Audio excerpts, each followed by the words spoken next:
말씀드릴 거는 이제 크게 보면 두 가지인데요. 하나는 이런 여러 가지 이제 지표들이 있습니다. 예를 들면 뭐 유병률이라든지 이환율이라든지 발생률, 이제 뭐 영어로는 모비디티, 인시던스, 프리밸런스 이런 용어가 되겠는데요.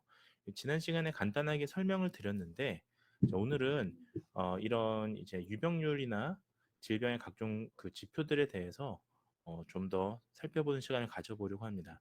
자, 그래서 오늘 지난 시간까지 그 발생률과 발병률에 대해서 말씀을 드렸는데, 자, 오늘은 이제 프리밸런스라고 하는 유병률에 대해서 말씀을 드려보도록 하겠습니다. 그래서 여기까지 우리가 지난 시간에 하셨던 건데요. 그래서 유병률이라고 하면 지금 현재 특정 지역의 특정 시점의 인구수에서 같은 지역의 같은 시점의 특정 질병 환자 수입니다. 그러니까 좀 쉽게 말씀을 드리면 지금 현재 전체 인구에서 병이 있는 사람의 수를 이제 곱하는 게 나눠서 곱하기 하는 게 되는데요. 여기 10의 n승이라고 표현한 이유는 이제 유병률이 원래는 레이쇼니까 사실은 그 백분율로 표현할 수 있으면 제일 좋은데 대부분의 질병들이 또 희귀한 질병들은 100명 중에 한 명이 발병이 안 되고 뭐 1000명이나 10,000명 중에 한 명 발병하는 경우들도 있습니다. 그래서 그런 경우는 곱하기 100이 아니라 100의 n승으로 하는 경우들이 있습니다. 이때 우리가 지난 시간에 말씀을 드렸다시피 프리밸런스라고 하는 것은 결국은 시점에 대한 프리밸런스를 구할 수가 있고요. 또는 피어리드에 대한 프리밸런스를 구할 수가 있습니다.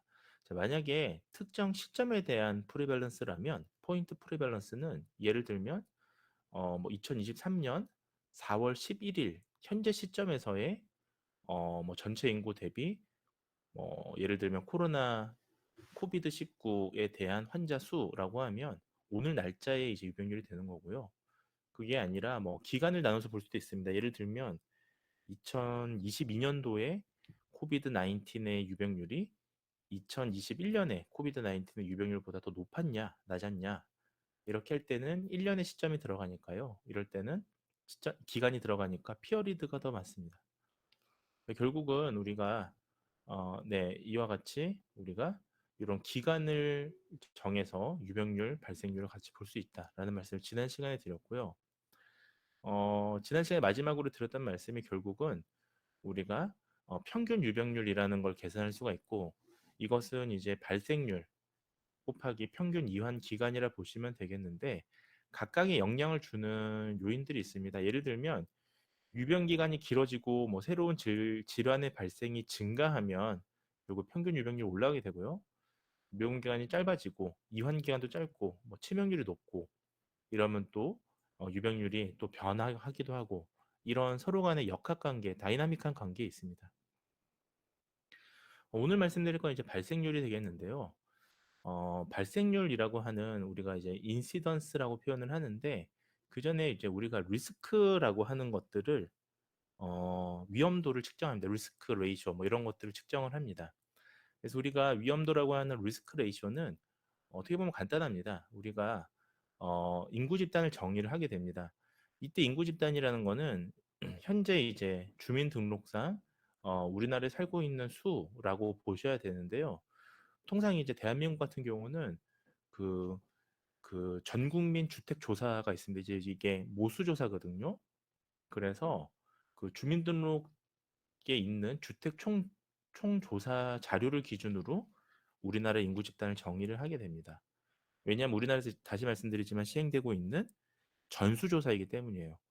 그래서 이걸 가지고 이제 뭐 샘플링을 하던 아니면 뭐 그 자체의 이제 모수 데이터를 쓰던 어쨌든 제 질병 여부에 대해서 보게 됩니다. 자, 이때 보시면 이 기저 상태, 그러니까 베이스 스테이지 단계에서 만약에 프리밸런스를 구하게 되는데요. 이때 만약에 질병이 있고 없고 이렇게 우리가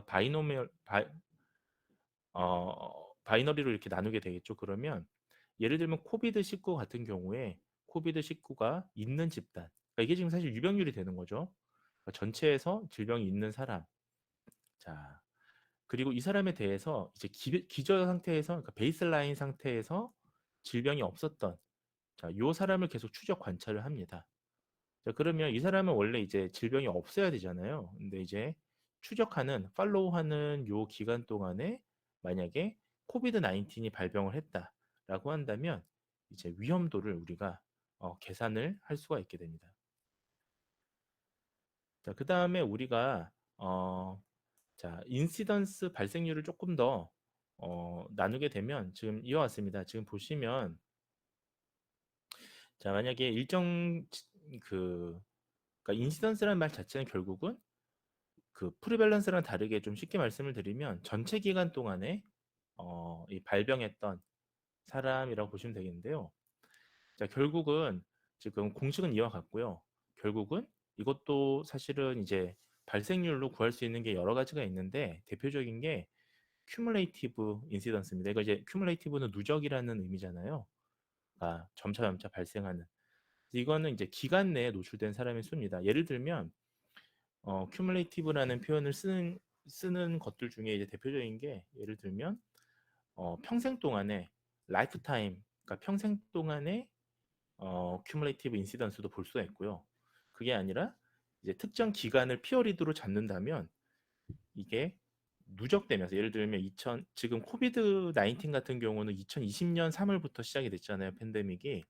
그러면 2020년 3월부터 2023년 3월까지 예를 들면 지난 3년 동안의 누적 발생률은 그 1년, 1년, 1년 기간의 프리밸런스를 합치게 됩니다.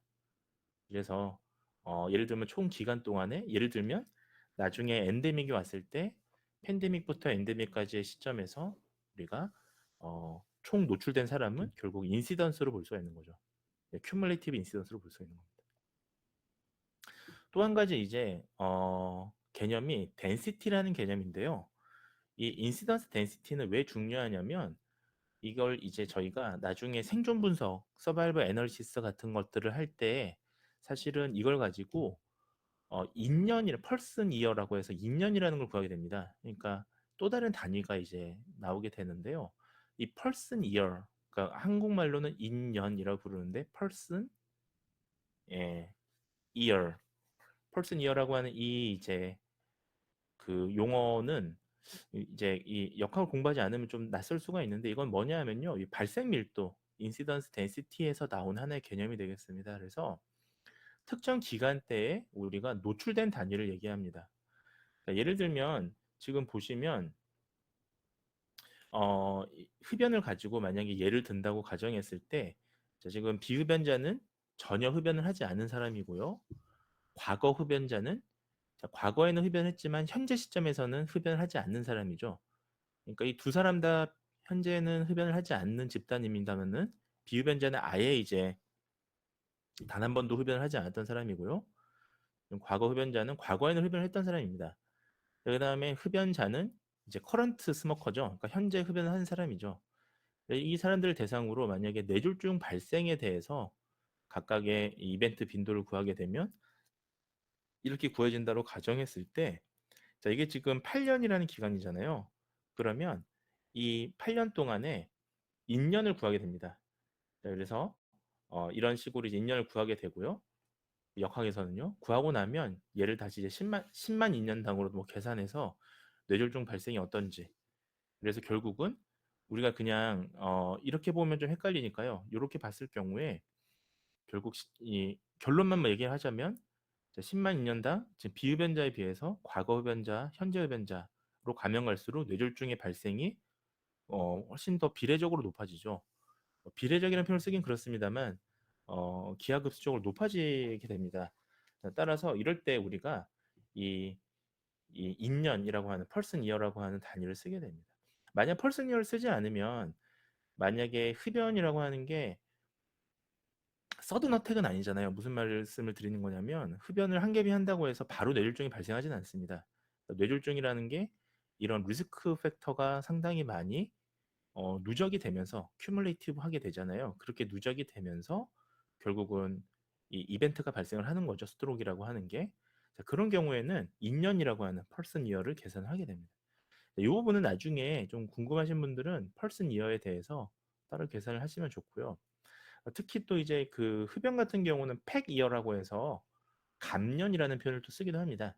그러니까 그 평생 동안에 그 흡연을 핀 기간하고요, 피어리드 기간하고요, 그 다음에 흡연을 하루에 평균 몇 개를 하는지, 결국 이것도 하나의 큐뮬레이티브 스모킹에 대해서 계산하게 되는 거잖아요.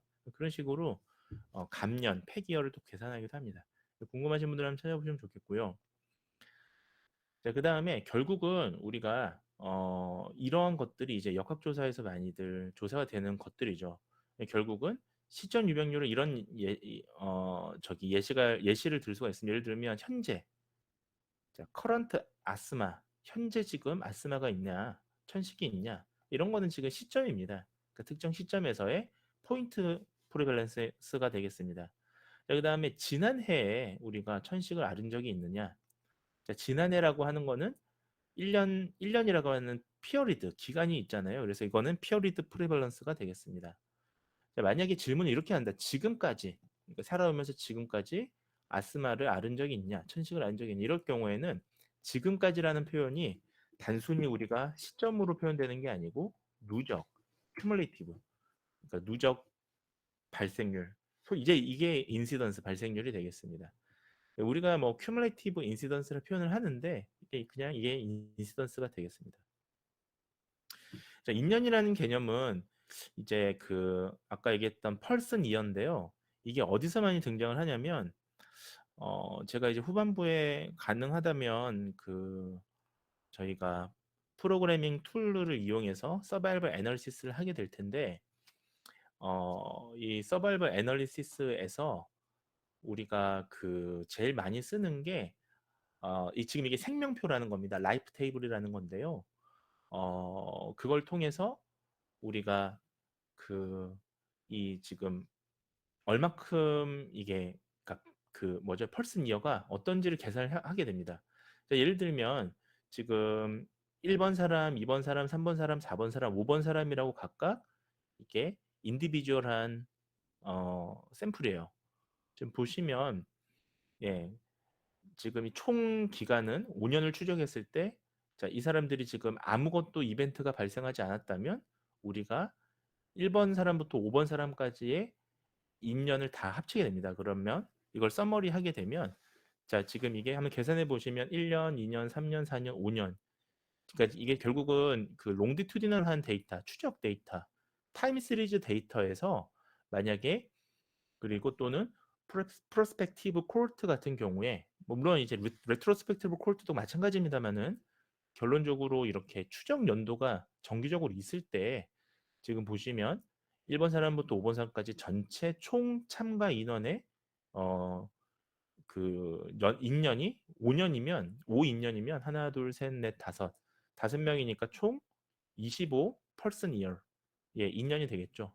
자, 이 중에서 만약에 지금 2번 사람하고 3번 사람하고 5번 사람이 각각 1년 차에는 다 멀쩡했는데, 그러니까 베이스라인에서는 멀쩡했는데 첫 해에 만약에 1번 사람이 암에 걸렸어요. 캔서에 걸렸어요. 그리고 3번 사람은 2년 차에 추적 2년 차에 캔서를 걸렸고 그다음에 5번 사람은 4년 차에 캔서가 걸렸다고 가정해 봅시다. 이 사람들이 공교롭게도 담배를 피는 사람들이었어요. 예를 들면. 자, 그러면 자, 이때 지금 인연은 보시면 자, 첫 번째는 전혀 문제가 없죠. 자, 그 5년 추적한 조사까지 살아 있었으니까 5인형이 되겠고요. 두 번째 사람은 지금 보시면 네. 잠시만요. 이건 D에서 계산을 하는 거니까 네. D에서 계산을 하면 조금 이게 지금 레트로스펙트로 조금 이상하긴 한데요. D에서 계산하면 하나, 둘, 셋, 넷, 4인연이 되는 거고요. 세 번째는 하나, 둘, 셋, 3 이렇게 이제 인연을 계산하게 됩니다. 예, 좀 이 표는 좀 헷갈릴 수 있을 것 같아서 레트로스펙티브라서 조금 여러분들 헷갈릴 수 있을 것 같아요. 그러니까 이게 지금 레트로스펙티브하고 프로스펙티브하고 뭐가 차이가 있냐면 베이스라인에서 이렇게 추적하는 데이터들, 관찰하는 데이터들을 우리가 프로스펙티브 코트, 전향적 코트라고 하고요. 지금 사실 병원 데이터는 그게 아니라 발생한 시점을 기준으로 역추적을 하잖아요. 이 사람이 그 4년 전에는 어땠는지, 3년 전에는 어땠는지. 이제 프로스펙티브 코트가 되겠는데. 자, 어쨌든 이렇게 해서 인연을 계산을 하게 됩니다.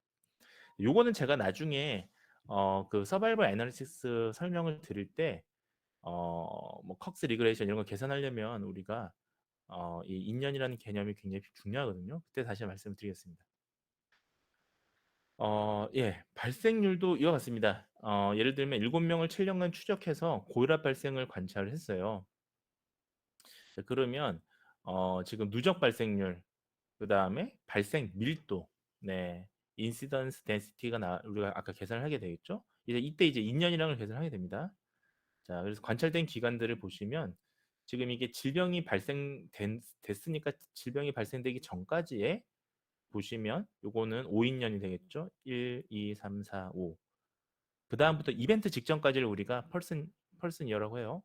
그 다음에 1, 2, 2인년, 1, 2, 3, 3인년 뭐 이런 식으로 지금 됩니다. 자, 이게 추적 불가는 뭐라고 그러냐면 이거는 저기 서바이벌 애널리시스 때 좀 설명을 드려야 되는데 우리가 센서드라고 해요. 센서드. 자, 센서드를 우리가 한국말로 번역을 하자면 중도 이탈이라고 합니다. 뭐 이 센서드가 되는 이유는 여러 가지가 있습니다. 예를 들면 환자가 병원에 더 이상 오지 않거나요. 아니면 뭐 사망을 했거나 뭐 아니면 주소지를 옮겼거나 이런 경우에 어쨌든 추적은 불가하잖아요. 예. 자, 추정은 불가하지만 이 사람은 어쨌든 이벤트가 발병한 건 아니에요. 그렇죠? 자, 어쨌든 지금 3인년까지는 추적이 된 거잖아요. 네, 이렇게 합니다. 서바이벌 에너지가 조금 복잡해요. 자, 4인년, 네 번째 사람 문제가 없고요. 자, 세 번째 사람도 2인년이죠. 그 이후에 질병이 있었고, 이 표시는 뭐냐면 돌아가셨다는 표시입니다. 그러니까 이분은 질병이 2년 차에 발생을 했고 5년 차에 지금 돌아가신 분이에요. 그리고 1번 샘플하고 2번 샘플은 보시면 자, 7인년 다 조사가 됐죠.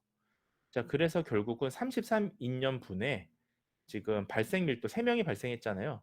자, 3번 사람 지금 질병이 발생했고 이벤트가 자, 5번은 발생한 건 아니니까 제외를 해야 되겠죠. 6번 사람 발생했죠. 7번 사람 발생했으니까 자, 이때 우리가 인시던스 덴시티를 구한다면 우리가 33인년 자, 지금 총 33인년 분에 자, 3명이 발생했으니까 자, 33분의 3이고요. 이거를 곱하기 100을 해주니까 자, 100인년 기준으로 9.1명 발생했다 질병이 이렇게 우리가 얘기를 합니다. 영어로는 이제 100 person year에서 9.1명 이제 이벤트가 발생했다 이렇게 얘기를 합니다. 자, 평균 이완 기간도 계산할 수가 있죠. 우리가 평균 이완 기간, 그러니까 질병이 걸리기까지의 기간을 얘기를 합니다. 자, 그러면 지금 이것도 보시면 자, 지금 3명이 발생을 했는데요. 보시면 첫 번째 사람은 2년 걸렸고요. 두 번째 사람은 어 뭐야? 잠시만요. 5년 걸렸고요. 예, 발생하기까지 맞나요? 5년 걸렸고요. 첫 번째는 2년 걸렸고요. 추적할 때까지. 예, 세 번째는 여기인데 사망을 하셨으니까 여기도 헷갈린다. 아무튼 이런 식으로 나눠서 평균 이완 기간을 하기도 합니다. 네, 이건 한번 여러분들이 보시고 계산을 해보세요. 어쨌든 간에 자, 지금 누적 발생률하고 우리가 이 저기 뭐냐 인시던스 덴시티를 우리가 계산했습니다.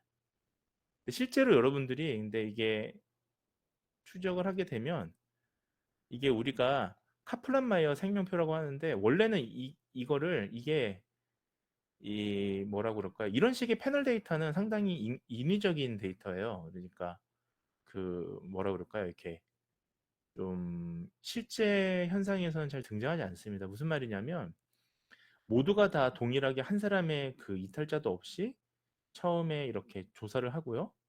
1년 차에도 다 있고 2년 차에도 이런 식으로 처음에 조사해서 그 다음에 사람들이 더 이상 조사되지 않고 그 베이스라인에 조사된 사람을 대상으로 계속 팔로우를 하는 경우는 사실은 좀 인위적인 코호트고요. 실제 병원이나 이런 데서는 이렇게 되지가 않죠, 전혀. 왜냐하면 2년 차에 이제 조사가 시작된 사람도 있을 거고요. 어떤 사람은 뭐 2년 차에 조사를 했다가 3년 차에는 안 오고 4년 차에 오고 뭐 이런 식입니다. 그러니까 굉장히 그 데이터 자체가 더티해요. 저희가 생각하는 것처럼 이렇게 뭐 쥐실험처럼 처음부터 끝까지 다 동시에 모두가 참여하지 않습니다. 예, 어떤 사람은 뭐 3년 차에 병원에 안 오기도 하고요. 그렇기 때문에 그렇게 다양한 사람들을 실제로는 이렇게 인위적으로 카플란 마이어 생명표에서는 전부 다 1년 차로 다 땡깁니다, 사실은.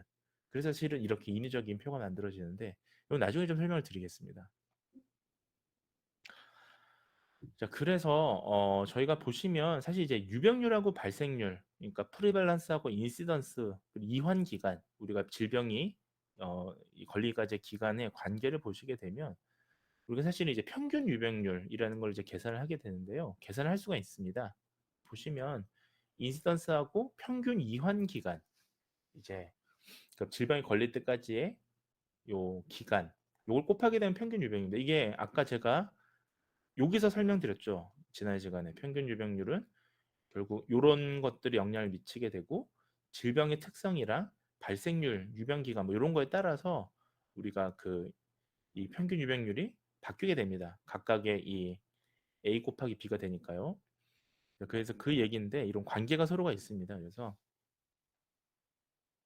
그래서 뭐 이런 가상적인 사례를 보시게 되면 예를 들면 발생률이 짧고 이완 기간이 길고 뭐 이런 거에 따라서 유병률이라고 하는 게 이렇게 좀 달라지게 된다. 이건 참고 삼아 보시면 되겠습니다. 자, 유병률이라는 거는 근데 이제 문제가 있습니다. 프리밸런스라는 거는 이게 이제 우리가 이런 걸 좀 알고 가셔야 나중에 이런 그 보건 빅데이터, 그러니까 헬스케어 빅데이터를 우리가 실제로 그 데이터셋을 수집을 했을 때 이것의 문제를 정확하게 알고 분석을 해야 나중에 뭐 논문 같은 경우는 리미테이션을 쓸 수도 있고요. 제한점을 쓸 수도 있고 그렇습니다. 자, 지금 보시면 우리가 크로스 섹셔널 단면적이라는 거는 크로스 섹셔널 데이터를 얘기하죠. 데이터셋을. 그래서 보시면 대부분 우리가 유병률을 구한다라는 거는 뭐 시점 유병률이나 기간 유병률도 있겠습니다만 대체로 우리가 헬스케어 빅데이터에서는 크로스 섹셔널 데이터를 얘기를 합니다. 이게 지금 문제를 가지고 있죠. 자, 예를 들면 보건학적인 문제의 규모를 판단할 때는 유리하긴 해요, 사실은. 자, 예를 들면 1990년대에 만약에 이 지금 비만 유병률 95년도에 비만 유병률 지금 미국 같은 경우에 각각 5년 단위로 비만 유병률을 조사를 했다고 가정을 해볼게요. 자, 그리고 지금 요 색깔별로 자, 이런 게 지금 지리 정보 시스템 GIS 시스템이라고 하는데 자, 지금 보시면 요 색깔이 진하면 진할수록 BMI라고 하는 그 비만 지표죠. BMI가 얼마큼 높은지를 보는 것입니다. 자, 지금 이런 것들 같은 경우에 한 시점에서만 보게 되면 지금 예를 들면 미국 같은 경우에 서부에 있는 사람들보다 1990년 기준으로는 동부에 있는 사람들이 상대적으로 훨씬 비만이 심하다. 그러니까 좀 도시에 있는 사람들이잖아요. 미국의 동부는. 네, 그렇게 우리가 판단을 할 수가 있는데 자, 우리가 한 시점만 보면 알 수가 없는 거예요. 자, 왜냐하면 그러면 5년은 지났습니다. 5년이 지났는데 보시면 자, 어떻습니까? 비만율이라는 게 더 이상 이제 동부와 서부의 문제가 아니게 되는 거죠. 물론 이 색깔에 좀 차이는 있습니다만 주마다 다르게 됩니다만 차이가 있습니다만 자, 불과 5년 전의 시점하고 5년 후의 시점이 보시면 대체로 경향이 다른 거예요. 자, 그래서 2000년도 마찬가지고요. 자, 이 좀 재밌는 게 보시면 비만을 우리가 전염병이라고 한번 가정해 볼게요. communicable disease라고 가정해 볼게요. 전염병이라고. 좀 보시면 전염병 같아요. 보세요. 90년대는 동부가 지금 이렇게 비만이었는데 95년 지나니까 전체로 이렇게 이걸 지금 전염병이라고 한번 가정해 보세요. 자, 그렇게 되면 이 저기 뭐냐 2020년이 되면 5년 후에는 갑자기 또 동부부터 이렇게 전염병이 없어졌죠. 자, 그리고 그 2005년에 되면 전부 다 없어졌죠. 마치 전염병 같지 않습니까? 그러니까 동부부터 개선이 됐고 이제 2005년이 되면 전체가 다 개선이 된 거예요. 자, 지금 제가 이 얘기를 왜 드리는 거냐면 자, 지금 보시면 한 시점에서만 보면 우리가 당시의 보건학적인 지금 이슈가 뭐냐. 예를 들면 비만을 1990년 기준에서는 동부 지역이 상대적으로 도시 지역이 비만 치료, 트리트먼트에 있어서 중요한 정책적인 함의를 줍니다. 임플리트를 줍니다. 그런데 이게 시점에 따라서 다르잖아요, 보시면. 예를 들면 2000년이 되면 반대의 경향을 보이게 되죠. 이젠 동부가 아니라 서부가 이 저기 비만을 해결해야 되는 그런 정책적인 변화가 생깁니다. 그래서 우리가 실제로 이 보건 빅데이터, 헬스케어 빅데이터 뭐 이런 쪽에서는 크로스 섹셔널한 것보다 롱디투디널한 데이터, 롱디투디널 데이터, 그러니까 팔로우한 거죠. 우리가 타임 시리즈죠. 쉽게 얘기하면 자 이런 것들이 훨씬 더 과학적 근거를 줍니다. 왜냐하면 변화를 예측할 수 있으니까 우리가 한 시점에서만 보면 해석이 좀 잘못 왜곡될 수가 있어요. 그래서 보시면 자, 이게 또 재미난 게 뒤에서 제가 설명을 드릴 텐데 또 코호트 효과, 연령, 세대 효과 뭐 이런 게 있습니다. 제가 그걸 또 뒤에서 좀 설명을 드리겠습니다. 그러니까 우리가 그런 걸 모르고 단순하게 그냥 머신러닝이나 뭐 딥러닝이나 아니면 또 기타 여타 이제 통계학적인 것으로 해석을 하게 되면 자칫 잘못하면 그릇된 해석을 할 수가 있습니다. 그러니까 우리가 뒤에서 말씀을 드릴 텐데 세대 효과라는 게 있어요. 그러니까 우리가 이 롱디튜드널 데이터에서 추적을 하다 보면 그 세대가 살아온 삶이 각각의 또 사람마다 다르다. 그러니까 우리는 그걸 다 같다라고 가정을 하고 하잖아요. 그걸 우리가 저기 연구를 하거나 모델링을 할 때 우리는 다 독립적이다라고 생각한단 말이에요. 독립적이라고. 이 독립적 인디펜던트라는 뜻이 뭐냐 하면 샘플과 샘플 사이에는 서로 인터랙션이 없다라는 거예요. 근데 실제로 그러냐? 그렇지가 않은 겁니다. 우리가 한 세대를 나눠서 볼 수 있는데 그 뒤에 설명을 드리겠습니다. 예시로. 여기 보시면 또 이제 우리가 몇 가지 좀 사례 용어들을 좀 알으셔야 되는데 지금 이제 용어를 좀 설명을 드릴게요. 우리 앞에 이제 인시던스까지 말씀을 드렸는데 이제 어택 레이트, 발병률이라는 걸 좀 보시도록 하겠습니다. 뭐 이전에 사실 이전 시간에 어택 레이트를 좀 말씀을 드리긴 했습니다만 조금 더 이제 깊게 살펴보시도록 하겠습니다. 이 용어가 우리가 발생, 인시던스하고 발병, 그러니까 어택 레이트하고는 한국말로는 굉장히 비슷해요. 그래서 나중에 헷갈릴 때가 많습니다. 발생률, 발병률. 근데 우리가 영어로 보시면 지금 어택이죠. 우리가 무언가 지금 사건이 발생한 그런 레이트가 되겠습니다. 자, 이건 뭐냐? 한정된 기간에 자, 특수한 유행, 팬데믹을 얘기해요. 발병률은. 그러니까 이벤트가 발생한 것 자체를 얘기합니다. 예를 들면 우리가 식중독이 발생했다든지 어떤 위해 물질, 예를 들면 뭐 방사능이라든지 후쿠시마 방사능 문제 뭐 이런 것들 있지 않습니까? 자, 뭐 미세먼지 뭐 이런 것들도 마찬가지죠, 사실은. 자, 이런 것들이 익스플로저, 그러니까 폭로, 이게 뭐 노출된 거 이런 것들을 우리가 어택 레이트라고 합니다. 자, 이때 우리가 어택 레이트 같은 경우는 인시던스랑은 다른 게 이제 뭐가 다르냐면 결론적으로 뭐가 다르냐면 세컨더리 어택 레이트라는 거를 우리가 계산을 할 수가 있습니다. 자, 이때 세컨더리라는 게 뭐냐? 우리가 세컨더리 이전에 보시면 그 우리가 프라이머리 그 뭐죠? 프리벤티브 메디슨, 세컨더리 프리벤티브 메디슨 뭐 2차 예방, 1차 예방 이것도 얘기했었잖아요. 그리고 우리가 뭐 데이터를 얘기할 때 이런 빅데이터 얘기를 할 때 어디서 우리가 직접 수집한 게 아니라 국가조사 데이터를 쓸 때 우리가 세컨더리 데이터 이런 식으로 표현을 하죠. 자, 이 세컨더리라는 거는 2차적인, 부가적인이라는 의미가 되겠습니다. 그래서 보시면 발병률 어택 레이트에서는 자, 최초 감염자가 있을 거 아닙니까? 자, 이 사람들하고 동등한, 그러니까 같은 생활 환경에서 무언가가 발생했을 때 이걸 우리가 세컨더리 어택 레이트라고 합니다. 이거 그러니까 우리가 그 코비드 19를 겪으면서 이제 이런 용어들이 일반 사람들한테 좀 알려지기 시작했는데요. 우리가 그 생활 반경, 커뮤니티에서 발생하는 발병률을 우리가 세컨더리 어택 레이트라고 합니다.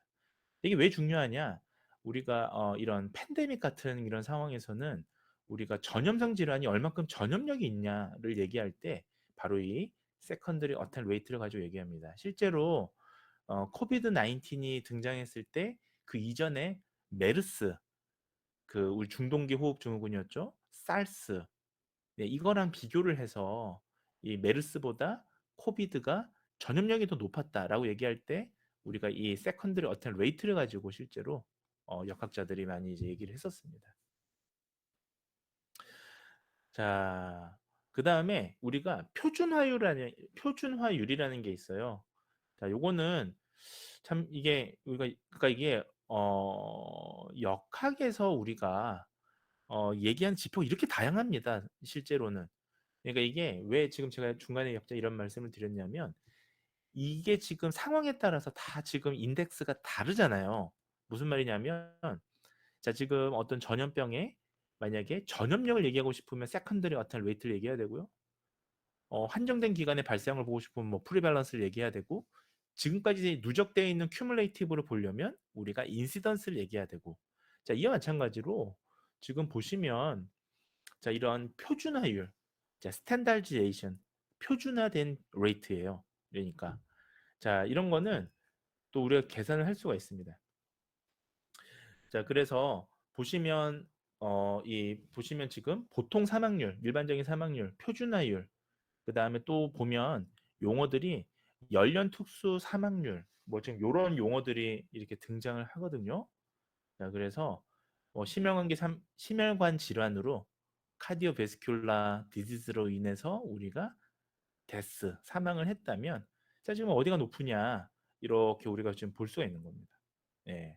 지금 그래서 수치는 좀 다르지만 예, 경향은 이게 좀 비슷하죠. 지금 보시면 일본이나 멕시코 이런 데서 높았다. 인종의 문제냐 아니면 그 지역의 생활 습관의 문제냐 이렇게 얘기할 때 표준화율이라는 거를 보기도 합니다. 자, 이거는 제가 뭐 공식을 말씀드리기보다는 이런 어떤 상대적인 비교를 위해서 우리가 이런 표준화율이라는 거를 사용한다라고 보시면 되겠습니다.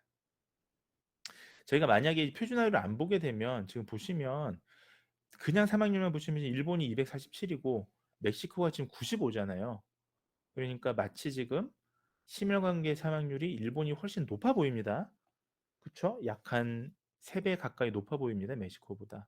자, 그런데 우리가 이것을 표준화율로 하면 그러니까 스탠다지에이션을 하게 되면 보시면 일본보다 지금 실제로는 멕시코가 더 높았던 거예요. 그러니까 그 카디오베스큘러 디지즈로 인한 사망은 실제로 멕시코가 더 높습니다. 왜냐하면 멕시코 사람들이 훨씬 더 비만해요.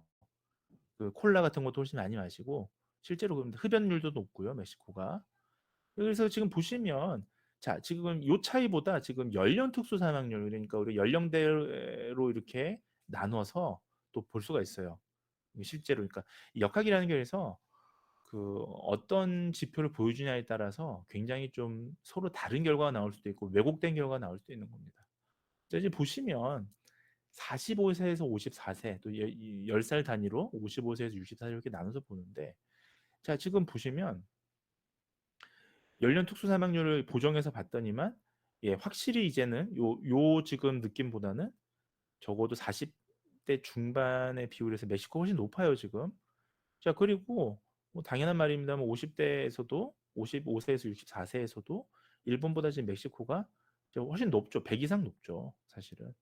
자, 그런데 만약에 이러한 이 표준화를 하지 않고 스탠다지라드 레이트를 하지 않고 변환하지 않고 그냥 사망률만 보면 마치 일본이 그 상당히 멕시코보다 사망률이 높아 보이게 됩니다.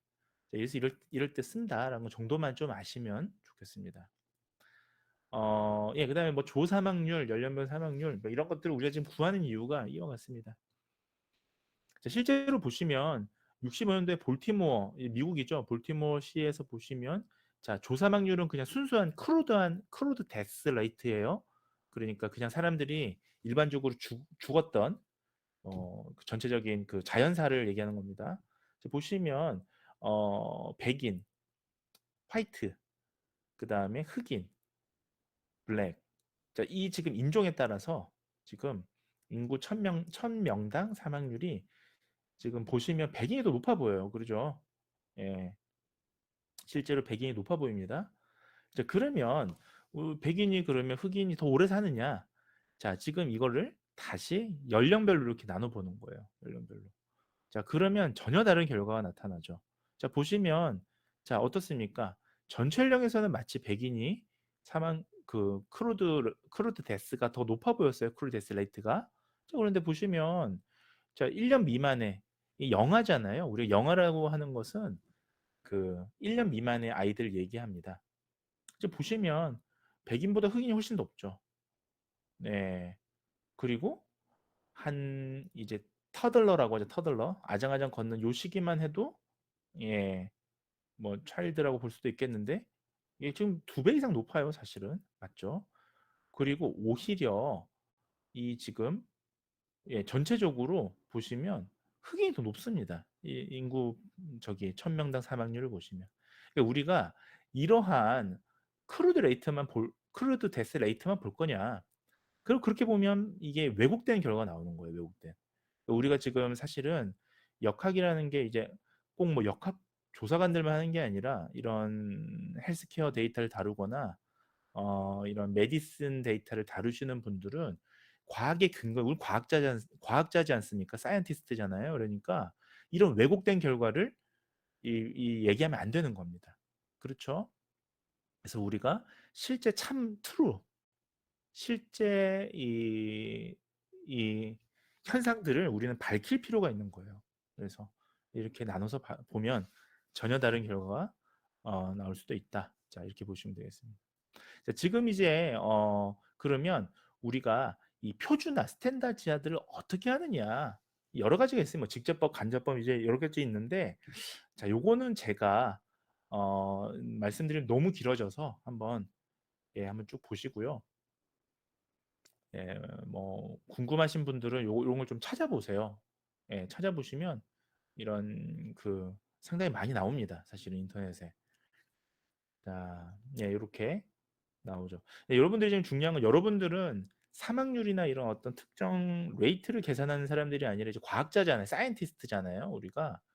우린 사이언티스트이기 때문에 어, 질병에 대한 노출이라든지 그 다음에 리스크 팩터를 찾거나 자, 이런 거기 때문에 제가 여기에 너무 많은 시간을 할애하지는 않겠습니다. 자, 뭐 직접법은 이런 식으로 해서 좀 계산하기도 하고 네, 이렇게 표준율, 표준화율 예, 스탠다지아드 레이트를 계산을 해주게 됩니다. 예, 뭐 또 간접법이라는 것도 있어요. 자, 간접법도 제가 좀 넘어가도록 하겠습니다. 이런 식으로. 예. 그래서 결론적으로 보시면, 자, 그래서, 이 간접법을 통해서 또 이제 연령에 따라서 우리가, 유방암 발생 이런 것들을 보시게 되면, 자, 유방암 같은 경우도 예를 들면 모두가 다 똑같이 이런 그 모든 전생에 라이프 스판이라고 하죠. 모든 전생에 똑같은 웨이트를 가지지가 않아요. 가중치를, 영양치를. 그러니까 근데 특정 이제 그 발생하는 그 나이대가 있습니다. 보시면. 그래서 보시면 이렇게 지금 이 연령을 나눠서 봤더니 예, 지금 한국 같은 경우는 이렇게 고연령에서는 좀 줄어들고요. 자, 그 외에 지금 그 오사카 같은 경우 이제 왜 일본 같은 경우는 또 그렇지가 않고 뭐 이런 이제 뭐 그것도 있습니다. 그래서 뭐 이렇게 예, 이런 식으로 표준화해서 비교들을 많이 해요. 그래서 뭐 예를 들면 그러니까 유방암이라고 하는 게 사실은 선진국 질병이에요. 사실은 우리가 이것은 그러니까 예, 뭐 그렇게 얘기하면 안 됩니다만은 대체적으로 조금 뭐 일본, 미국 이런 데서 이제 많이 걸리죠. 그래서 유방암 발생률로 이제 많이들 이렇게 또 나이에 나눠서 보기도 합니다. 자, 지금 뭐, 예, 그 외에도 보시면, 예, 뭐 각종 지금 뭐 그래프들을 지금 연령을 보정해서 보여드리고 있는데, 예, 뭐 각각 암들 뭐 보시면 폐암은 좀 줄어들고 있고요. 미국 같은 경우에 위암도 쭉 줄어들고 있고요. 폐암은 쭉 올라갔죠. 이 사실은 흡연 때문에 그렇습니다. 이거 좀 낮아지는 게 미국 같은 경우도 80년대 후반부터 이제 적극적으로 금연 캠페인도 하고 그 건강 프로모션도 하고 하다 보니까 이게 좀 쭉 내려가는 게 있습니다. 그러면 나머지 이렇게 있고요. 자, 이런 식으로 예, 우리가 서로 다른 또 경향을 보이고 있죠. 예. 이 여성 같은 경우는 이제 여성들 흡연율이 이때 좀 올라갔거든요. 사실은 이 그 양성평등 이런 것 때문에 그 미국 같은 경우는 그런 시기가 있습니다. 또 그 자유주의 시기가 그때 또 급속도로 증가를 볼 수가 있습니다. 예, 뭐 그 이후에도 이렇게 뭐 어떤 암이 이제 늘고 줄고 이제 이런 것들을 어쨌든 연령을 보정해서 또는 그 우리가 뭐 사망률 보존해서 스탠다드해서 표준화해서 보지 않으면 상당히 이게 곤란한 거예요. 이게. 자, 예, 그래서 뭐 이렇게 A 지역, B 지역을 우리가 단순히 우리가 그냥 보세요. 만약에 단순히 우리가 보게 되면 1000명 중에 모든 원인의 사망률이 30명이고 B 지역은 1000명 중에 15명이고 자, 뭐 그렇다면 근데 신장 질환이 똑같이 3명씩 심장 질환으로 우리가 죽었어요. 돌아가셨습니다. 그러면 자, 이 경우에 비례 사망률 이게 비교해서 사망률을 보시게 되면 B 지역이 더 높게 됩니다. 자, 이런 식으로 비례 사망률이라고 하는 예, 이런 지표도 계산을 할 수가 있습니다. 여기 좀 넘어가도록 하겠습니다. 네, 이런 식으로 비례 사망률. 예를 들면 어떤 질병이 어떤 저기 뭐냐 시기별로 또는 지역별로 더 심각하냐 뭐 이런 것들을 이제 비교할 때 쓰는 것들이에요. 예, 요 궁금하신 분들은 요 지금 저희가 요 그래프는 그 닥터 고든이라는 사람이 쓴 우리가 에피데미올로지라는 뭐 교과서 같은 책이죠. 그 책에서 이게 갖고 온 것들이니까요. 혹시 궁금하신 분들은 그 책을 좀 읽어보시면 되겠습니다. 자, 그 다음에 우리가 또 한 가지 좀 보셔야 되는 또 하나의 역학적인 지표 중에 하나는 자, 잠재 수명 중에서 손실 연수라는 게 있습니다. 야, 이게 뭐냐면 year of potential life lost예요. 그러니까 potential life lost. 줄여서 이제 YPLL이라고 하는데 자, 이거는 뭐냐면 조기 사망을 우리가 측정할 때 요 잠재 수명 손실 연수를 많이 씁니다. 자, 우리는 이제 65세를 우리가 기준으로 우리 사실 이 수명이 더 우리가 사실 지금 80살까지 살 수 있잖아요. 대부분의 지금 남녀를 평균을 내면 65세를 기준으로 자 지금 어떤 사망이 많은지 요거를 지금 이제 ICD-10 뭐 이런 걸 쓴다면 이제 80년대에는 ICD-9이라는 코드를 썼어요. 이건 뭐냐면 이제 질병 코드인데요. 이걸 가지고 우리가 사망의 원인 그러니까 그 사망의 주요 원인을 이제 요 ICD-9으로 당시에는 했습니다. 보시면 전체 사망자가 이렇게 돼 있다면 요 코드가 돼 있습니다. 여기 보시면 이 코드냐 뭐 무슨 코드냐에 따라서 이렇게 있는데 예를 들면 뭐 비의도적 손상 이게 사실 이런 거는 비의도적이니까 사고죠 사고 예, 액시던트 사고죠 이런 거는 내가 의도한 게 아니라 이제 그 데미지를 입었으니까요. 악성 신생물은 캔서고요. 자살은 뭐 자살이고요. 그야말로 심장 질환. 자, 이런 게 이제 당시에 89년도에 보시면 자, 조기 사망치에서는 굉장히 높은 비율을 차지했고요. 자, 뭐 대체로 사실은 90년대에도 보시면 1년 사이에 이렇게 비슷했습니다. 자, 그래서 이렇게 이제 우리가 계산한 이유가 왜 그러냐면 우리가 어떤 이런 이제 크게 보면 두 가지인데요. 하나는 연구가 사실 이제 정부에서 이런 연구는 펀딩을 지원해 줘야 돼요. 왜냐하면 이 보건학자들이 자기 돈으로 이거를 이런 퍼블릭 헬스를 할 수는 없지 않습니까? 그래서 정부에서 이제 우리가 그랜트라고 하죠. 그랜트 펀드를 우리가 배분할 때 우선순위를 선정하기 위해서 예를 들면 이 딱 보시면 지금 정부에서는 자살이라든지 암이라든지 심장질환 이게 지금 높으니까 얘네를 줄이는 게 지금 제일 중요하지 않겠습니까? 우선순위를 선정할 때. 자, 그때 예, 이런 잠재 수명 손실 연수를 가지고 계산을 하게 되는 겁니다. 근데 이게 또 연구자 입장에 좀 달라요. 무슨 말씀을 드리고 싶냐면 이건 좀 다른 얘기인데 교과서 있는 얘기가 아니라 좀 다른 얘기인데 사망의 직접적인 원인이라고 해서 사망률이 높은 질환은 물론 당연히 우리가 우선순위를 정한다고 할 때는 사망률이 높은 질환을 우리가 사실 우선적으로 줄이는 건 맞아요. 퍼블릭 헬스 관점에서. 자, 그러나 예를 들면 우울증 한번 봅시다. 우울증. 여기 지금 우울증은 정확히 안 들어가 있죠. 예를 들면 자살 타살의 우울증이 원인이 될 수는 있지만 우울증 자체가 여기 들어가 있지 않잖아요. 자, 그 다음에 예를 들면 여기 지금 치매는 없죠, 치매는. 왜냐면 치매 자체는 지금 사망 원인으로는 굉장히 적을 거예요. 그죠? F 코드거든요, 치매는. 근데 치매 같은 경우에 지금 단순히 우리가 사망 이 손실 연수로는 적습니다만은 치매는 의료비로 이제 우리가 계산하게 되면 의료비 손실이 굉장히 지금 그 의료비를 상승시키는데 중요한 포션을 차지하는 지금 질병이란 말이에요. 자, 그러면 사망률은 낮더라도 그러니까 YPLL은 낮더라도 그런 것들은 연구의 우선순위를 좀 선정해 줘야 됩니다, 사실은. 왜냐하면 그 전체 의료비를 상승시키는 아주 중요한 이제 요인이 되니까요.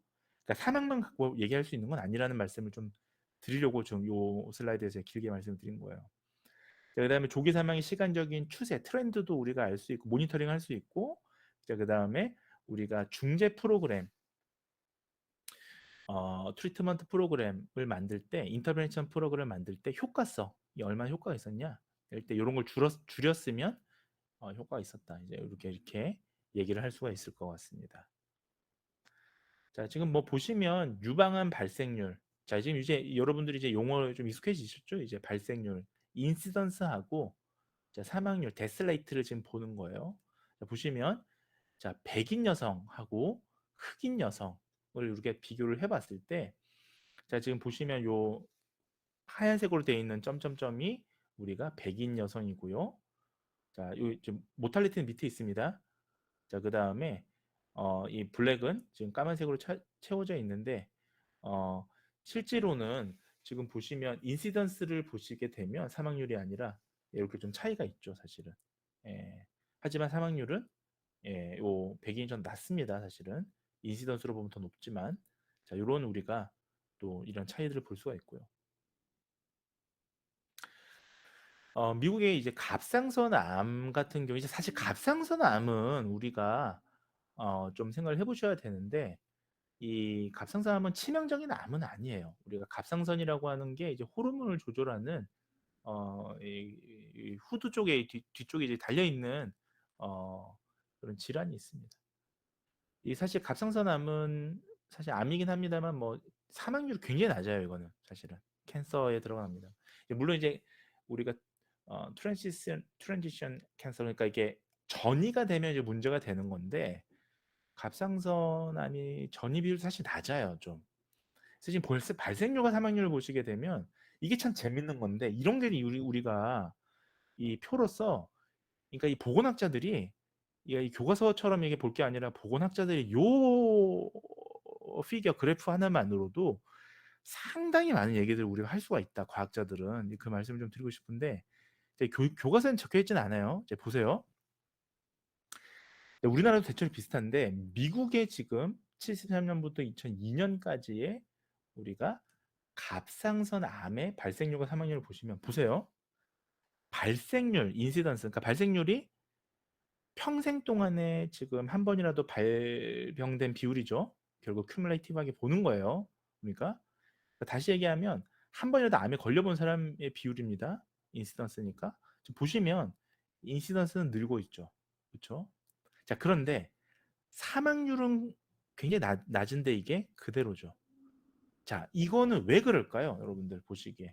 왜 지금 갑상선 암의 발생률은 높아지는데 왜 사망률은 그대로일까? 여러 가지 이유가 있는데 이 발생률이 높아진 거는 어떻게 보면 과학적인 진단이 어세스먼트가 늘면서 우리가 발생률이 높아진, 특히 우리나라 같은 경우는 특히나 이런 암 진단 같은 경우에 대부분 보험으로 또 커버가 됩니다. 민간 보험으로도 커버가 됩니다. 그러니까 발생률 계속 높아져요, 이게. 계속. 근데 이게 치명적인 암은 또 아니란 말이에요, 사실은. 갑상선 암이라는 게. 그래서 발생률이 앞으로 지금도 계속 높아지고 있습니다, 이게. 그러니까 요런 경향도 있죠, 사실은. 그러니까 이게 잘못 보면 사람들이 어떻게 해석하냐면 발생률이 높아지는데 사망률이 낮으니까 뭔가 지금 획기적인 치료법이 개발이 됐나 보다를 생각하는데 절대 아닙니다. 이게 사이로이드 캔서라고 하거든요. 우리가 갑상선 암을. 사이로이드 캔서는 그냥 절제하는 거예요, 사실은. 이제 아니면 그 방사선 치료를 하기도 합니다, 물론은. 갑상선이라는 게 잘라내도 죽지는 않아요, 저희가. 전이가 아주 뭐 활발하게 일어나는 것도 아닙니다. 이거는 진단법이 아주 발전했다라고 보시면 되겠습니다. 과거에는 의사들이 진단 안 하던 거를 이제 막 실비보험도 되고, 우리나라 같은 경우는 미국 같은 경우도 마찬가지예요. 보험 적용이 되니까 사람들이 과거 같으면 넘어갔던 거를, 예, 이제 갑상선 항진이나 뭐 그런 느낌으로 이제 가는 거죠. 그런 사람들이 그렇게 넘어갔던 거를 이제 암으로 이제 본다, 이렇게 보시면 되겠습니다. 자, 지금 보시면 조직학적인 이런 타입에 따라서 우리가 사이로이드 캔서에 대해서 인시던스의 트렌드를 보시게 되면, 좀 보시면, 자, 지금 이 조직학적으로 이 사이로이드, 그러니까 갑상선암이라고 그래요. 사이로이드 캔서 같은 경우는 이 타입이 있습니다. 유두상암, 여포상암 뭐 등등등 있고, 이게 프로그네시스, 예후라고 그러죠. 우리 프로그네시스, 앞으로 어떻게 좋아질 거냐 나빠질 거냐 보시면 조금 차이는 있습니다. 자, 이제 보시면 한 가지 재미난, 우리가 요런 이제 우리가 이제 사실은 그 보건이나 이런 하여튼 과학자들은, 사이언티스트들은 이 그래프로 설명을 많이 하셔야 돼요.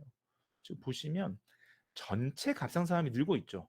자, 근데 보시면 예후 프로그네시스가 나쁜 거, 가장 배드 한 거는 보시면 여포암이나 유두상암 이런 것들인데, 얘네들은 지금 저기 큰 문제가 없잖아요. 지금 유두상암이 아니라 여포상암이나 저분화성, 그러니까 분화가 안 되는 미분화암 뭐 이런 것들이거든요. 얘네는 지금 그대로란 말이에요.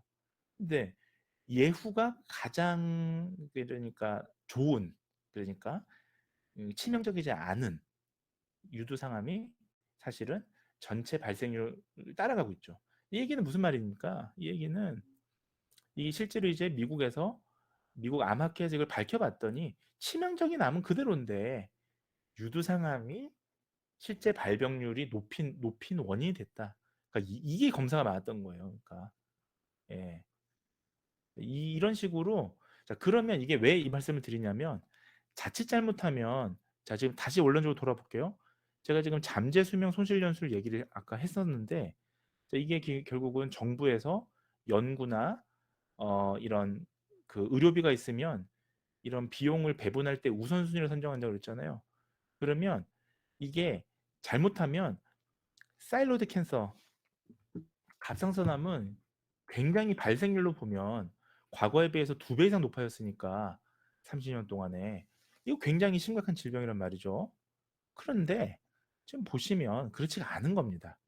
치명적인 이 암은 사실은 지난 30년 동안 그대로고, 지금 굉장히 마일드한 이런 암이 사실은 지난 30년 동안 2배 이상, 3배 가까이 늘었다. 이거는 사실 어떻게 보면 우리가 이런 자원 배분, 그러니까 그 연구비라든지 어떤 뭐 치료 캠페인이라든지 이런 거 할 때, 예, 이건 우선순위를 두면 어떻게 보면 안 되는 거죠. 우리가 치명적인 게 아니니까. 자, 그 다음에 보시면 뭐 크기에 따라서, 그러니까 타입별로는 그런데 또 이제 크기에 따라서 보시면 이것도 한 가지 재미난 우리가 결과를 볼 수가 있는데, 자, 미국의 이제 기준으로 1988년부터 2002년까지 대략 한 24년 동안을 봤더니만, 자, 지금 보시면 우리가 기본적으로 암의 사이즈가 작은 거는 그 상당히 우리가 덜 치명적이다라고 보시면 되겠습니다. 암이라는 것도 우리가 그 RNA 돌연변인데요. 이게 이제 굉장히 빠르게 이제 커지면서 그때부터 이제 위험해지는 거죠.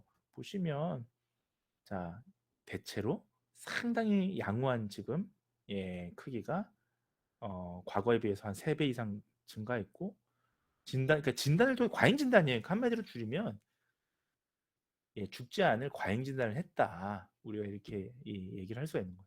치명적인 건 그대로다. 예. 자, 이제 두 번째. 그래서 제가 이제 이 말씀을 왜 이렇게 길게 드렸냐?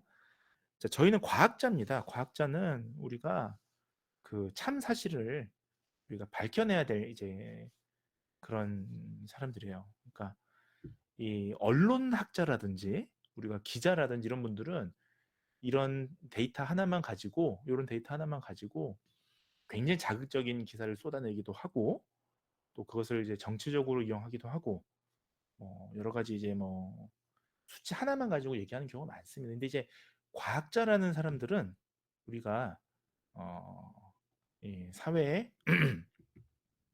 참 사실을 우리가 밝혀내기 위해서 다양한 분석, 이것을 우리가 이제 연구로 진행을 해서 밝혀야 될 필요가 있다. 참 사실을 해석을 해줘야 된다. 이제 그 말씀하려고 길게 드렸습니다. 자, 이제 후반부 딱 하나만 더 말씀드리고 마칠게요. 그러니까 사실 이게 굉장히 중요한 거예요. 우리 연구의 어떤 목적을 알고 연구를 하셔야지 그냥 뭐 저기 그냥 있는 거 그대로 데이터 한번 돌려본다 이런 거는 사실은 우리가 똑같다. 기자들이랑. 왜, 그러니까 중요한 건 왜예요. 왜. 디스커션 섹션이 그래서 중요한 겁니다. 자, 그다음에 이제 말씀드리고 싶은 게 코호트 효과예요. 코호트 효과. 이것도 굉장히 많이 이제 연구자들이 밝혀낸 우리가 그 성과가 되겠고, 이것을 이제 역학자들이 많이 밝혀냈습니다. 자, 코호트 효과라는 건 참 재밌습니다. 여기 보시면, 자, 우리가 디지즈 Y에 대해서 프레발런스를 우리가 파퓰레이션에서 계산할 수가 있잖아요. 그렇죠? 근데 이거는 우리가 뭐 언제 발생하냐면 크로스 섹셔널 스터디에서 우리가 이 프레발런스 오브 디지즈를 Y에 대한 디지즈를 계산할 때 발생하는 게 코호트 효과입니다. 자, 무슨 말이냐면 우리가 한 세대를 가지고 계속 추적을 하는 게 아니라 사실은 대체적으로 많은 우리가 국가 조사들은 어쩔 수 없는 상황이기 때문에 크로스 섹셔널 스터디 단면 조사를 많이 쓴단 말이에요. 단면 조사를. 자, 지금 보시면 프리밸런스를 볼 때 우리가 이렇게 해석을 하게 되죠. 자, 이 40살일 때는 이랬고 50살일 때, 60살일 때, 70살일 때, 80살일 때. 자, 이렇게 이거를 계속 이어서 이제 추적을 하게 되면 이 집단의 특성이 또 나오게 됩니다. 제 뒤에서 좀 설명을 드릴게요. 자, 1995년도에 있었던 연구를 이 닥터 고든이라는 사람이 에피데미올로지 책에 이렇게 설명하게 됩니다. 자, 보시면 이 크로스섹셔널 데이터예요. 이걸 가지고 우리가 가정을 하는데 이 디지스 Y라는 게 있다고 가정을 해볼게요. 자, 그러면 자, 이제 중간 포인트, 미드 포인트하고 이 1995년도에 1000명당 발생률을 이렇게 쭉 보게 됩니다. 자, 그러면 지금 그냥 이 시점에서의 그 프리밸런스를 보시게 되면, 잠깐만요, 제가 물 좀 마실게요. 자, 지금 요 미드 포인트는 나이에 대한 포인트예요. 35세, 45세, 55세, 65세, 75세. 그러니까 30대 중에 딱 가운데 있는 요 사람들을 가지고 프리밸런스를 냈습니다. 자, 지금 이게 지금 한 가지 기억하셔야 될 거는 95년도에 크로스 섹셔널 데이터예요. 단면 조사만 가지고 얘기를 하는 겁니다. 자, 그러면 여러분들 이 Y라는 디지즈가 뭔지는 모르겠는데 보시면 1000명당 지금 시점 이제 포인트 프리밸런스죠. 이 경우에 포인트 프리밸런스 이때 포인트는 1995년이죠. 자, 어느 세대가 제일 심각한 거예요? 보시면 자, 평균 35세가 가장 지금 1000명당 발병률이 높죠. 그쵸? 이렇게 보면 마치 이 질병이 무슨 이 청소년 질병처럼 아니, 중년 질병처럼 보일 수가 있습니다. 자, 그런데 그리고 지금 보시면 유병률이 또 한 가지 지금 특징을 보시면 자, 지금 요 그래프 이렇게 옮겨놨잖아요. 40대는 좀 적어지고 50대 더 적어지고 60대가 적어지고 70대가 적어지니까 자, 이걸 잘못 이제 해석을 하면 어떻게 해석이 되나요? 요 그래프를 지금 그러니까 요게 요걸로 지금 저기 그려놓은 거예요. 똑같은 거죠. 요 표를 이렇게. 자, 그럼 요 표만 지금 볼게요. 그러면 어떻습니까? 여러분들 보시기에. 자, 크로스 섹션 스터디라는 거 우리가 생각을 하셔야 되는데 자, 연령이 증가하면서 프리밸런스, 포인트 프리밸런스가 낮아지는 것처럼 보여요. 줄어드는 것처럼 보입니다. 자, 그런데 우리가 그렇게 볼 수가 없는 거예요, 사실은. 우리가 실제로 볼 때는 이렇게 보셔야 됩니다. 자, 우리가 생각해 보세요. 지금 95년도에 아까 30대부터 조사가 됐죠. 그쵸? 아까 이렇게 조사가 됐었잖아요. 95년도에. 요 사람들을 과거로 한번 보자고요. 자, 그러면 이 사람들은 요새 10년 전, 5년 전에는 10년 전에는 85년도에는 요 나이 프리밸런스가 요거예요. 그러니까 지금 다시 말씀드릴게요. 95년도에 30대인 사람은 85년도에 10년 전에는 20대였을 거 아니에요. 맞죠? 75년 또 10년 전에는 10대였을 거 아니에요. 그러면 요렇게 보셔야 되는 거예요, 비교를. 요렇게, 요렇게, 요렇게. 예, 맞죠? 자, 그 다음에 우리가 크로스 섹셔널로 볼 때, 그러니까 지금 이게 롱디튜디널이 아니라 크로스 섹셔널에서 그런 거예요, 지금. 그걸 이제 롱디튜디널로 본 거예요. 롱디튜디널로 봤을 때, 롱디튜디널 데이터로 봤을 때, 지금 보시면, 자, 줄어들었던 것처럼 보이는 이 사람들은 요렇게, 요렇게, 요렇게, 요렇게 봐야 되는 거예요. 맞죠? 그러니까 40대가 10년 전에 30대고, 10년 전에 20대고. 자, 이렇게 달라집니다. 쭉. 그러면 좀 다른 결과가 나옵니다. 그래프로 그리게 되면 지금 보시면 65년도엔 요랬고 75년도엔 이랬고 85년도에 이랬고 95년도에 이렇게 되고 있어요. 자, 그러면 자, 연령이 많아지면 우리가 연령이 많아지면 뭐 급속도로 감소되는 것처럼 보였지만 실제로는 증가하고 있는 거죠. 프리밸런스를 그냥 보시게 되면. 예. 자, 이거는 우리가 하나의 출생 코호트라고 얘기를 할 수가 있습니다. 우리가 한번 생각을 해보시면, 자, 지금 요 그래프에서 얘기를 하고 있어요. 지금 연령 효과라는 것이, 자, 보시면 증가를 하고 있는 거예요, 사실은. 자, 보세요. 이 사람들이, 다시 지금 제가 비교를 해드릴게요. 이렇게 보면, 우리가 한 시점에서만 보면, 30대부터 40대, 50대, 60대, 70대 가면 갈수록 프리밸런스가 줄어드는 것처럼 보이는데, 그게 아니라, 실제로 보면 줄어든 게 아니에요. 보세요. 자, 이 사람들이 10년 전에는 30대였고 20년 전에는 20대였고 30년 전에는 10대였잖아요. 어때요? 증가를 하고 있죠. 자, 마찬가지로 이 사람들은 10년 전에는 여기서 봐야 되고 20년 전에 여기서 봐야 되고. 자, 어떻습니까?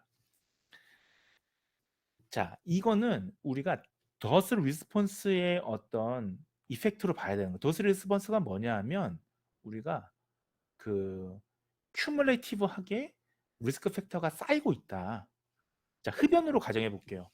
흡연율로 봤을 때 흡연하고 암이라고 한번 가정해 볼게요.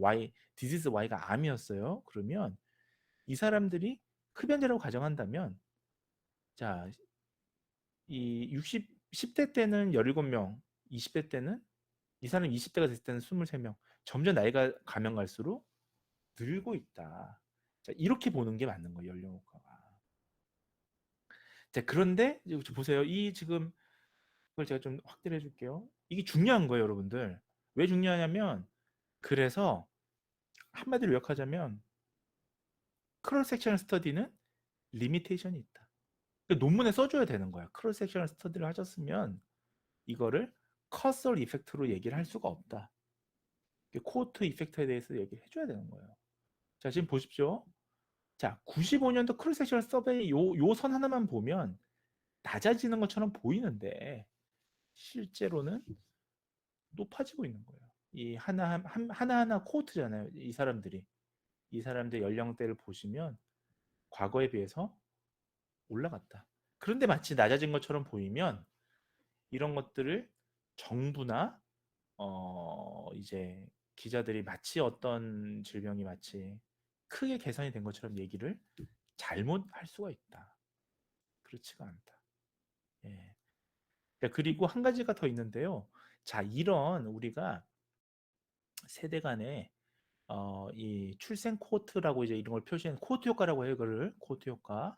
자, 그런데 코호트 효과는 또 다른 걸 또 함유를 하고 있습니다.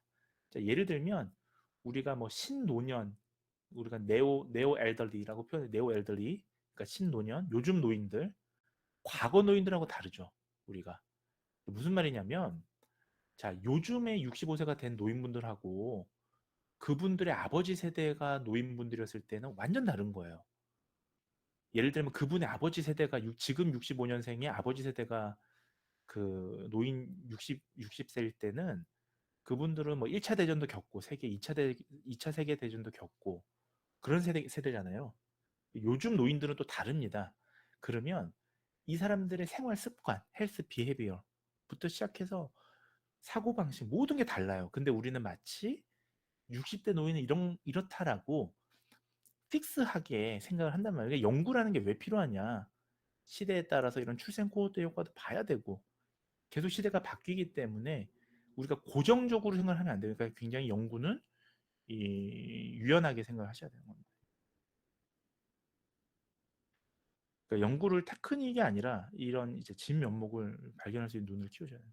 보시면 자, 또 한 가지가 출생 코호르트 효과라는 게 있는데 자, 지금 이거 보세요. 한 시점에서만 이제 또 볼게요. 또 우리가 아까 이렇게 봤는데 자, 우리가 지금 크로스 섹셔널 데이터를 다 이제 모아서 마치 롱디튜디널 데이터처럼 서베이 데이터를 봤을 때 그러니까 지금 제가 이 말씀을 왜 드리냐면 대부분의 이제 우리가 역학 데이터들, 국가조사 데이터들이 이런 식입니다. 지금 10년 단위로 조사를 해서 싹 모아봤을 때 우리가 이 30세라고 하는 게 이렇게 횡으로 이렇게 보게 돼요. 한번 이렇게 또 이렇게 보게 되면 어떻습니까? 또 다른 이제 출생 코호르트 효과를 또 볼 수가 있는 거예요. 우리가 자 세대 간에 또 이렇게 과거 세대와 현대 세대가 또 굉장히 다르구나. 자, 이런 것들을 볼 수가 있는 것입니다. 자, 우리가 그래서 연령 효과를 볼 거냐, 이 출생 코호르트 효과를 볼 거냐. 자, 여기에 따라서 우리가 이 하나의 데이터를 가지고도 상당히 많은 것을 우리가 해석할 수가 있다. 즉, 그래서 오늘 다 얘기를 못 하겠네요. 예, 사실 이제 지역사회 보건자료 뭐가 문제냐부터 쭉 얘기를 썰을 풀려고 했는데 시간이 좀 안 될 것 같습니다. 그래서 우리가 이런 지금 사실은 대한민국이 이 연구하기 굉장히 좋은 환경입니다. 사실은 빅데이터 연구하기가 역학 연구가 이 웃긴 게 인기가 드을 게 없죠. 근데 굉장히 저는 이게 참 운이 좋은 나라다. 제가 왜 이렇게 지금 대규모 이 데이터를 수집한 나라가 많이 없습니다. 사실 손에 꼽아요. 자, 그런데 우리보다 더 이제 그 조사가 잘 된 나라가 대표적인 게 이제 미국하고 영국인데 영국은 화이트 콜트라는 게 있어요. 이제 굉장히 유명한 그 카그니티브 임페러먼트를 조사한 이제 콜트 데이터가 되겠는데 추적을 오랫동안 했죠. 자, 그거는 이제 벌스 콜트를 볼 수가 있어요. 이제 그 화이트 콜트라는 게 있습니다. 치면 나와요. 펀메드에. 그런 걸로는 우리가 이와 같은 우리가 출생 코호트 효과까지 같이 볼 수 있는 거예요.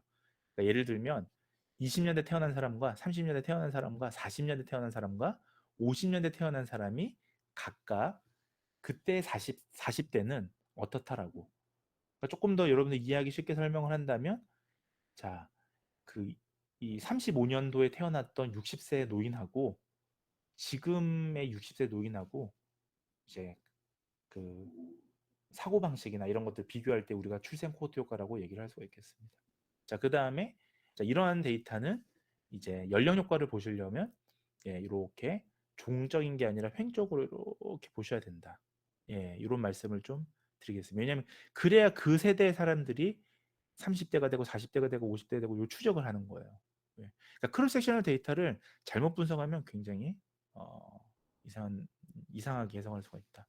그 말씀을 드렸습니다. 그래서 오늘 크게 보면 두 가지를 말씀을 드렸고 제가 오늘 여기까지 말씀을 드리고 다음 시간에는 실제 그러면 우리가 빅데이터의 유형, 종류와 어떻게 수집도 가능하고 또 어떻게 우리가 주안점을 두고 분석할지에 대해서 말씀드리도록 하겠습니다.